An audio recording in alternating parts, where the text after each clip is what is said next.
This is Eagle News America. I'm Anna Cui in Las Vegas. The state of Georgia flipped blue in the recent U.S. presidential election, and this made some Atlantans very happy, but some not so. In Atlanta, Bureau Chief Phillip Toledo files this report. Thanks, Anna.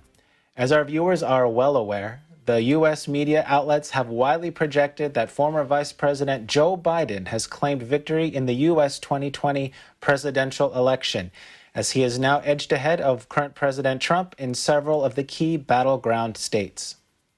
Georgia is one of those states, and as such, this projection this weekend, as it began circulating, people took to the streets. However, not all were there for the same reason.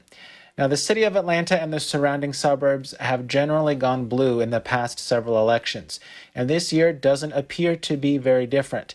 As we were walking down a major street by Piedmont Park, which is a huge park right in the middle of Midtown Atlanta, there was a long line of cars sitting in traffic, which by itself in pre-pandemic Atlanta would not be unusual. But this time, many cars were honking, passengers were hanging in out of sunroofs, many were waving American flags, and some were just in the streets dancing, celebrating the presumed victory of the Biden-Harris ticket. At the same time, groups of people gathered in the state capitol, but instead of celebrating like their fellow Georgians across town, the downtown crowd was rallying against alleged election fraud and that President Trump himself would eventually claim victory. Contrary to the jubilant atmosphere on the other side of town, many of these protesters were armed. And from what I was able to see, just for the record, mask use in both of these crowds was pretty mixed.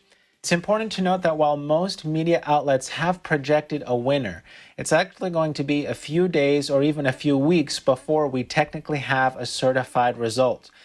Georgia itself, like I mentioned before, is a key battleground state, and as of Friday, the Georgia Secretary of State Brad Raffensperger reported that there were 22,600 military, overseas, and provisional votes that still needed to be counted. And as of this morning, Biden was ahead in Georgia by just about 10,000 or so votes. To intensify the spotlight on Georgia, we have two Senate seats that appear to be headed for a runoff. One is just your regular election for a federal senator, and on the other hand, another one is a special election to replace a senator who had to retire early. Now, Georgia law requires congressional candidates to win a majority of the vote, and since so far neither candidate in either race has at least 50%, it's very likely that Georgians will have a special runoff election in just a few weeks. Now, you may be asking, why is this important? Well, as of now, it appears that Democrats will hold about 46 seats compared to a projected 48 so far on the Republican side. There's two independent senators who normally caucus with the Democrats, so these two seats in Georgia will very likely determine who remains in control of the Senate, and likewise how much legislative gridlock we will have over the next few years. Now, Anna, with all of these presumptions and projections and everything that's going around, there's one thing that I know for sure.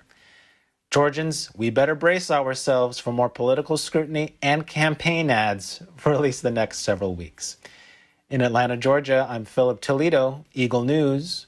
We live in interesting times. Back to you, Anna.